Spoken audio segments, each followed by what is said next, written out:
এটাই আমার লজ্জা, আমার পিতৃত্বের এক রাত লজ্জা। বলতে পারো সত্যব্রত, আমার এই পরাজিত মুখ আমি এখন কোথায় লুকবো? আপনি বড় আশা করি তোমার নাম রেখেছিলাম সত্যব্রত। আমি স্বপ্ন দেখেছিলাম আমার সন্তান হবে না নিষ্ঠায় ভরা আদর্শ মানুষ, সত্যকে জীবনের রথ হিসাবে গ্রহণ করবে, তবেই তো সার্থক হবে সত্যব্রত নাম। আমার স্বপ্নে সার্থক হলো না।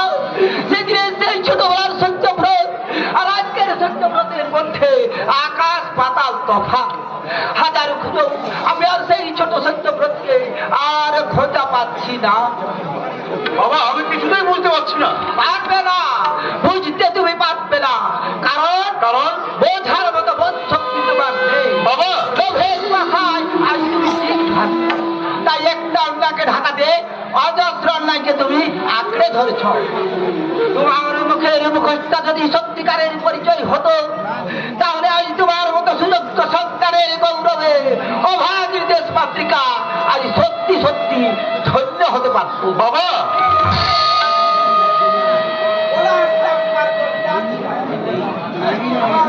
বাড়িতে মদের খবর ছুটত না, নপুর নিকুল শোনা যেত না, সেখানে মস্ত বড় একটা সামিয়ানা টাঙ্গাল থাকতো। বাবা, এই দক্ষিণ রাজারা এসে জমায়ে থাকতো।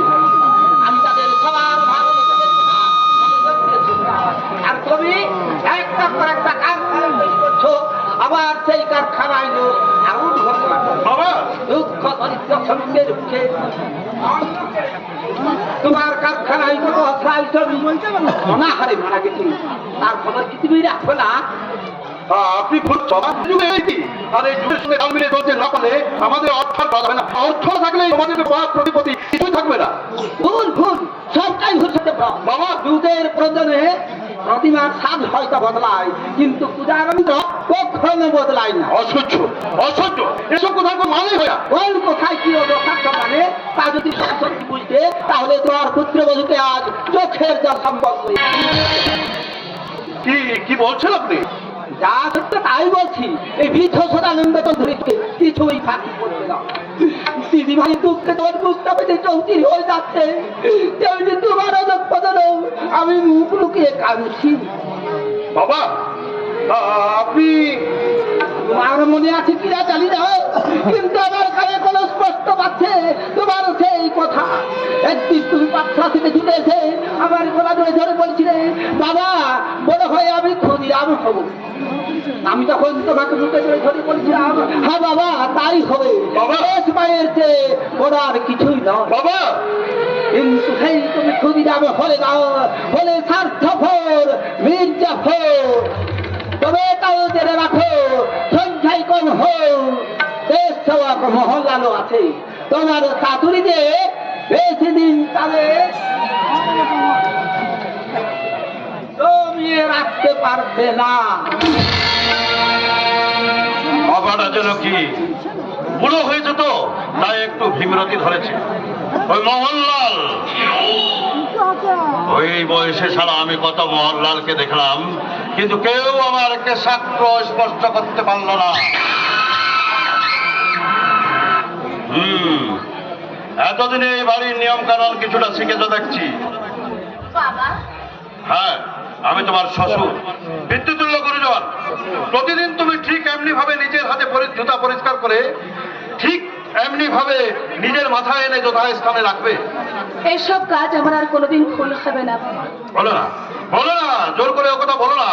ভুল তুমি 1000 বার করবে। আমি আপনার মেয়ের মতো বাবা।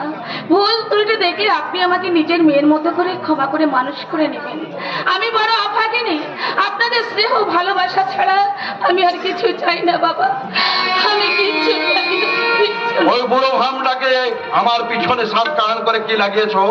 আপনি কার কথা বলছেন বাবা? বুড়োই বাড়িতে করা আছে। ও, আপনি দাদুর কথা বলছেন? হ্যাঁ, উনি আপনার বাবা, গুরুজন। বাবার সম্বন্ধে এমন কথা বলে কেউ? দাদু শুনলে ভীষণ দুঃখ পাবে। চুপ করো, তোমাকে জ্ঞান দিতে হবে না। আপনিও তো সন্তানের বাবা, আপনার একদিন বয়স হবে, সেদিন যদি আপনার সন্তানের আপনার এইভাবে অবজ্ঞা করে, আপনার বুকে বাঁচবে না বাবা। বেরিয়ে যাও আমার সামনে থাকে। একটা চোখ মুখে বড় বড় কথা। তোমার বাপের 14 পুরুষের ভাগ্য ভালো যে আমি তোমাকে পুত্রবধ করে ঘরে নিয়ে এসেছি। আমি না থাকলে এতদিন কোথায় থাকতে? চৌধুরী বড়ের বউ হয়েছে বলে ডানা গজিয়েছে, তাই না?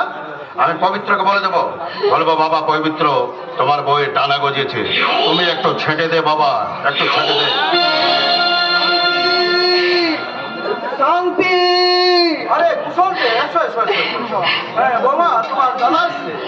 কেমন আছেন চৌধুরী মশাই? ভালো আছি বাবা, ভালো আছি। দাদা কিন্তু কুশল, এতদিন পরে তুমি বোনের বাড়ি আসতে হয়। জানো বৌমা, তোমার দাদা না তোমাকে একেবারে পর করে দিয়েছে। না না, তা নয় চৌধুরী মশাই, শান্তি আমার একমাত্র বোন। ওকে একবার দেখার জন্যে মনটা আমার সব সময় কানে। সেই জন্য তো বলছি, মাঝে মাঝে বোনের বাড়ি আসবে থাকবে, তবেই তো ভালো লাগবে না। কি বলো বৌমা? আসলে বাবাকে দিয়ে খুবই ব্যস্ত আছি। বাবা কেমন আছে দাদা?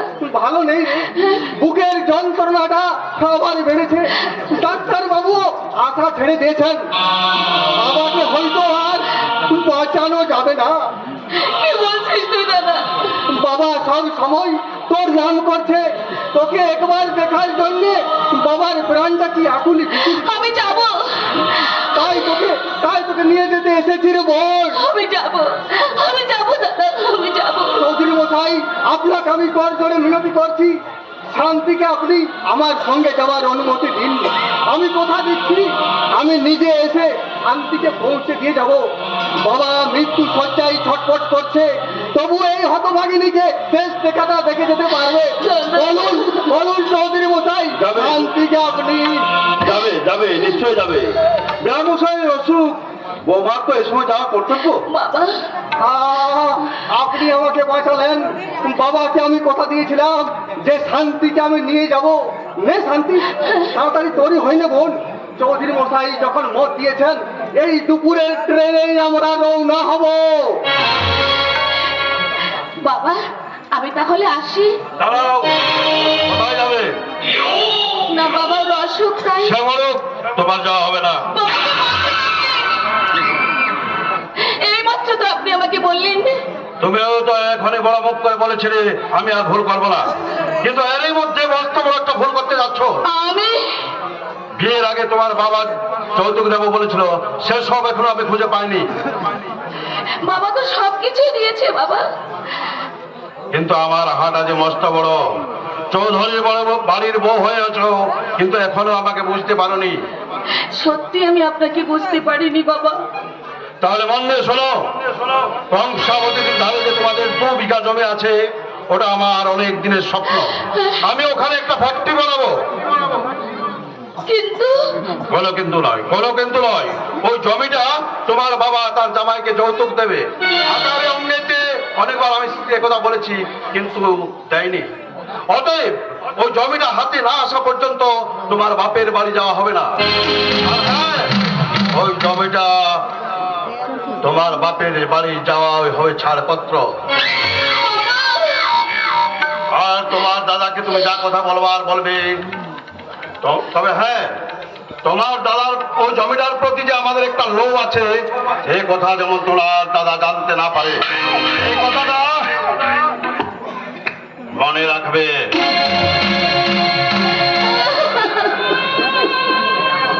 এতদিন আমি আসল সত্য কথাটা বুঝতে পেরেছি। কেন আমার সঙ্গে আমার স্বামী আমার ভালোভাবে কথা বলে না, কেন আমাকে অনাদরে সবসময় দূরে সরে রাখে।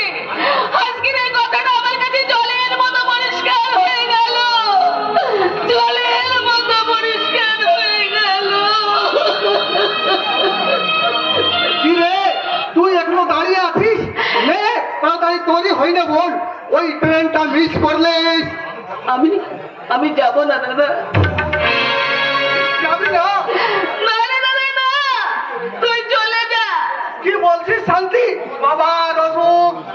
দাদা রে, এখন যে তোর বোন পরের ঘরের বউ, তাই ইচ্ছে করলে কি আমার যাওয়া যায়? তাকে যায় না রে, যায় না। কি হয়েছে শান্তি? তুই এভাবে কথা বলছিস কেন? আমি যদি কোনো ভুল করে থাকি তাহলে তুই আমাকে রে বোন, তবু তুই একবারই চল, বাবাকে গিয়ে তোর মুক্তি দেখিয়ে আসবি। বাবাকে বলে দিস, বলে দিস আমি আমি খুব সুখী হয়েছি, তোমার মেয়ে খুব সুখী হয়েছে, খুব। শান্তি!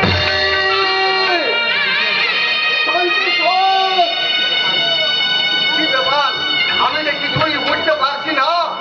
বাবার সামনে গিয়ে আমি এখন কেমন করে দাঁড়াবো? ওই ওই বাবা যখন শান্তির কথা জানতে চাইবে, আমি কি উত্তর দেব? না না, এর মধ্যে কিছু একটা রহস্য আছে। আমাকে সেই রহস্য